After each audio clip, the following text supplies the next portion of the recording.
이 시간 우리에게 주시는 하나님 말씀은 사사기 3장 15절에서 17절 말씀입니다. 제가 봉독하겠습니다. 이스라엘 자손이 여호와께 부르짖음에 여호와께서 그들을 위하여 한 구원자를 세우셨으니 그는 곧 베냐민 사람 게라의 아들 왼손잡이 에훗이라.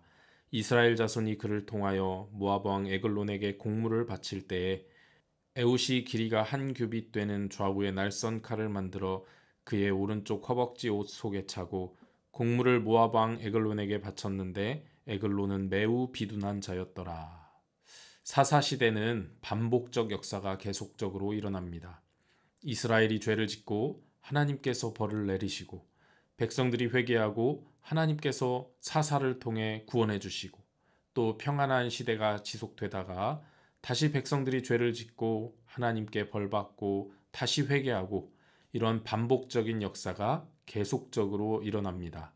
사사기 3장 12절에 보면 이스라엘 자손이 또 여호와의 목전에 악을 행하니라.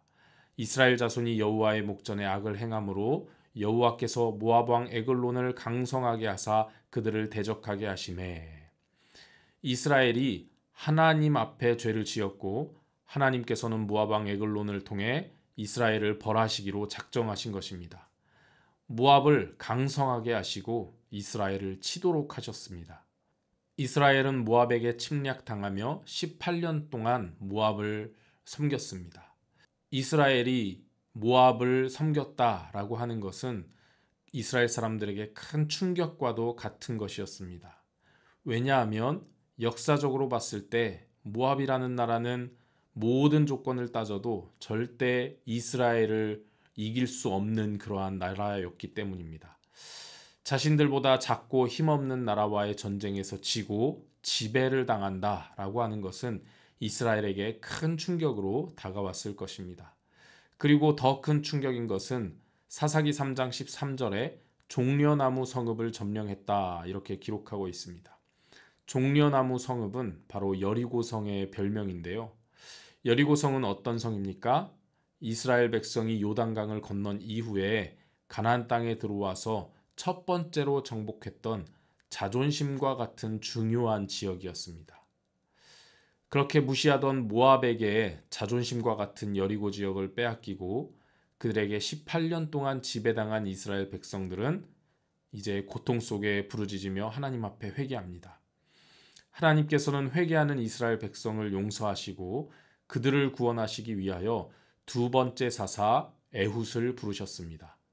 3장 15절 말씀에 이스라엘 자손이 여호와께 부르짖음에 여호와께서 그들을 위하여 한 구원자를 세우셨으니 그는 곧 베냐민 사람 게라의 아들 왼손잡이 에훗이라.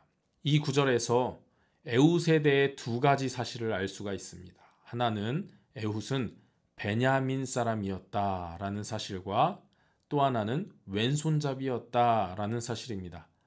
베냐민 지파는 12지파 중에 세력이 작고 보잘것없는 지파입니다.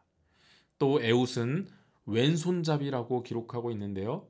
이 왼손잡이라고 번역이 되어 있지만 그 원문은 히브리어로 직역을 해보면 오른손을 쓰지 못하는 사람 에훗이라는 의미를 가지고 있습니다. 그래서 학자들은 두 가지를 주장하는데요.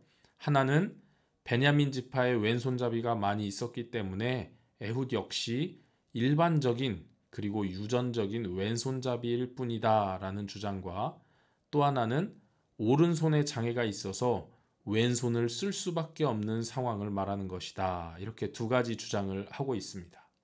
무엇이 옳을지는 성경에 정확히 나와 있지 않기 때문에 알 수가 없습니다.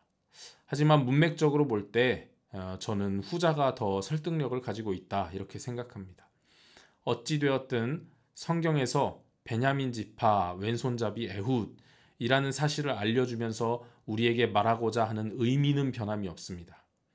성경에서 베냐민 지파는 인원수가 적고 세력이 약한 지파로 그려지고 있고 왼손잡이라는 사실도 고대 근동 지역에서는 왼손은 부정적이고 열등한 것으로 간주되었던 것으로 봐서 에훗은 사사가 되기에 많은 약점을 가지고 있었다라는 점을 성경에서는 우리에게 말해주고 있습니다. 에훗이 일반적인 왼손잡이였든 오른손에 장애가 있어서 왼손을 쓸 수밖에 없는 상황이었든 변함없는 사실은 평범한 다른 사람들이 오른손을 능숙하게 쓸 수 있었지만 에훗은 그럴 수 없었다는 단점을 가지고 있었다라는 것입니다. 사사는 전쟁에도 나가야 하고 민족을 이끌어야 하는 사람인데 미약한 베냐민 지파의 다른 사람들처럼 오른손을 능숙하게 쓸 수 없는 단점을 가진 사람을 사사로 세우셨다라고 하는 것은 정말 놀라운 일입니다. 여기서 우리가 알 수 있는 것은 하나님께서 사용하시는 데 있어서 우리의 약점은 아무런 문제가 되지 않는다라는 사실입니다. 아주 중요한 사실이죠. 사탄은 우리의 약점에 집중하게 만들고 있습니다. 그리고 좌절하게 만듭니다. 그러나 성경은 그렇게 말하고 있지 않습니다. 오히려 미련한 자, 약한 자를 들어 쓰신다고 말씀합니다. 우리가 믿는 하나님은 어떤 분이십니까? 우리의 단점을 강점으로 바꾸셔서 사용하실 수 있는 능력의 하나님이십니다. 우리가 하나님의 능력을 간과해서는 안 됩니다. 우리가 만약 에훗과 같이 오른손을 능숙하게 쓰지 못하는 왼손잡이다라고 한다면 우리는 능숙하게 쓰지 못하는 오른손에 집중을 합니다. 자신이 가지지 못한 단점에 집중하고 좌절을 합니다. 나는 몸이 약해서 할 수 없고, 나는 가난해서 할 수 없고, 나는 나이가 많아서 할 수 없고, 나는 배운 것이 없어서 할 수 없어 라고 생각합니다.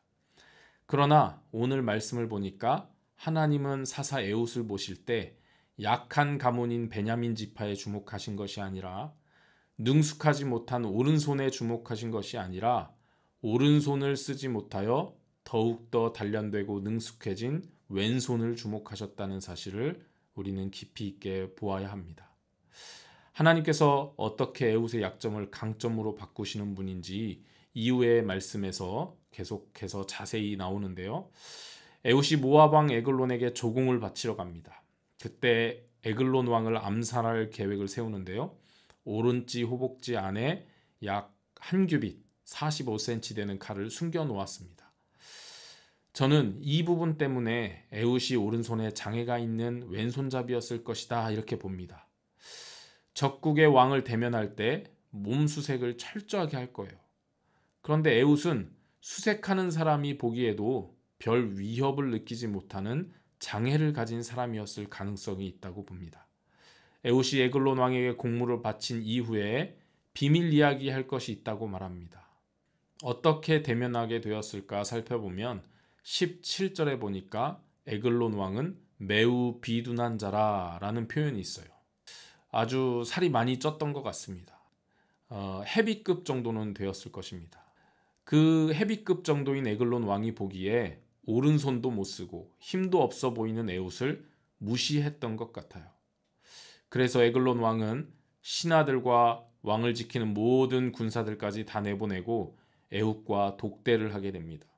심지어 에훗을 가까이 오라고 했습니다. 왕과 가까이 갔을 때 에훗이 오른쪽 허벅지 안에 숨겨놓던 칼을 꺼내서 에글론 왕을 찔러 죽입니다. 얼마나 왼손이 강력했던지 22절에 보면 나를 따라 칼자루도 들어갔다 이렇게 기록하고 있습니다. 오른손을 쓰지 못해서 왼손을 더 강력하게 훈련하고 단련했던 것입니다.